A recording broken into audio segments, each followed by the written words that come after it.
Saya juga merasa terbekali karena sekarang saya sudah bisa paham tentang software Adobe. Perkenalkan, saya Sanjelin Fladiolai, umur saya 18 tahun, saya tinggal di Jakarta, dan saya sekarang masih bersekolah di SMAN 91 Jakarta di kelas 12. Ya, jadi saya memang sedang mencari sertifikat untuk persiapan kuliah. Dan Design Challenge ini juga salah satu lomba yang lewat di timeline sosial media saya.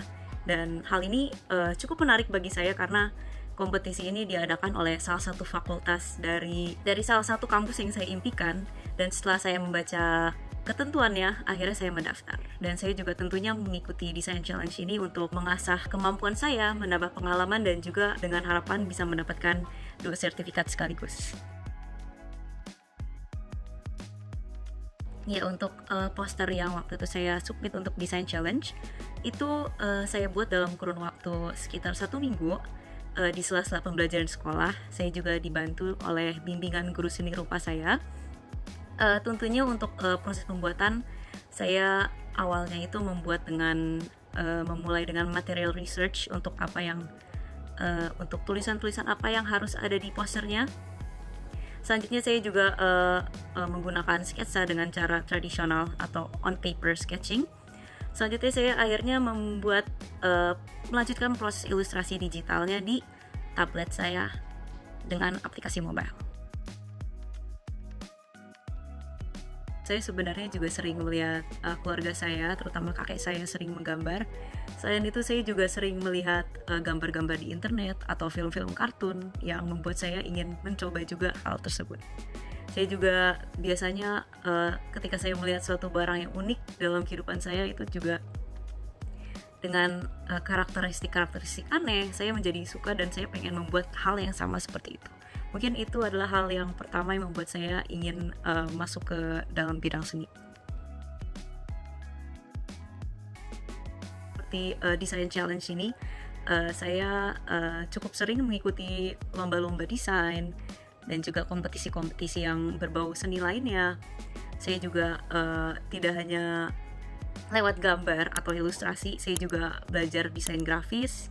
Saya juga belajar fotografi dan juga sinematografi untuk tentunya lebih lagi memperkuat kepekaan seni saya. Saya juga mengikuti organisasi-organisasi di sekolah lewat kepanitiaan untuk menjadi bagian dari tim kreatif.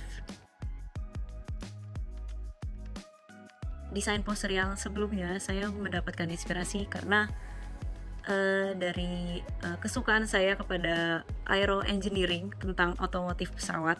Akhirnya saya membuat sebuah poster yang menggambarkan hal kesukaan saya itu dan juga tentang kemerdekaan Indonesia. Saya juga biasanya mendapatkan inspirasi saya tentunya dari film kartun atau anime seperti yang ada dalam desain poster saya, style aliran anime.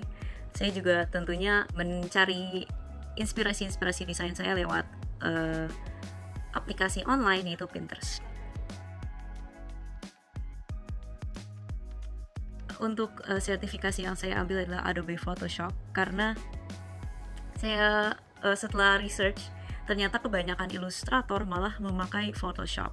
Saya juga tidak hanya membutuhkan ilustrasi karena aliran saya, style saya anime, tetapi saya juga suka desain grafis. Jadi menurut saya Adobe Photoshop itu adalah salah satu sertifikasi yang sangat mungkin bahasa Inggrisnya versatile, jadi bisa dipakai untuk di mana saja. Ya, waktu itu kebetulan dari paketnya yang sudah diberikan oleh Maya Do Solve itu juga sudah ada Gmatrix, sudah ada sekitar 20 jaman video pembelajaran, dan itu sangat bermanfaat bagi saya. Dan saya, walaupun harusnya ini adalah sertifikasi profesional, tapi buat saya menjadi tempat untuk pertama kali belajar Adobe. Saya juga akhirnya di sela-sela waktu sekolah, habis itu juga saat saya belajar di rumah, saya membuka videonya, saya mencatatnya. Jadi akhirnya bisa paham sedikit-sedikit tentang Adobe walaupun saya belum pernah pakai software itu. Pertama, saya juga merasa lebih percaya diri karena saya sudah mendapatkan sebuah sertifikasi yang bisa berlaku secara internasional. tentu saja itu bisa menjadi menambah peluang saya. Saya juga merasa terbekali karena sekarang saya sudah bisa paham tentang software Adobe. Dream job saya itu adalah menjadi desainer game, atau bisa menjadi creative director di sebuah perusahaan game atau animasi. Untuk project impian saya selalu ingin bisa mengabadikan lingkungan sekitar saya, orang-orang di sekitar saya yang sudah sangat baik sangat baik kepada saya, dan juga sudah membentuk saya menjadi orang yang saya jalanin sekarang ini. Saya pengen memasukkan semuanya itu ke latar game supaya orang lain bisa merasakan kasih yang saya pernah rasakan sebelumnya. Ya tentunya saya berharap Design Challenge ini bisa meraih lebih banyak orang-orang atau dengan jiwa seperti saya, orang-orang yang ingin maju, ingin bisa mendapatkan sertifikat karena untuk kuliah dan juga hal lainnya untuk bisa mendapatkan hal itu. Mungkin jika tidak ada Design Challenge EduSolve ini, saya tidak pernah bisa merasakan bagaimana cara memakai Adobe atau bisa mendapatkan sertifikat internasional dengan hanya membuat desain tanpa harus mengeluarkan banyak uang.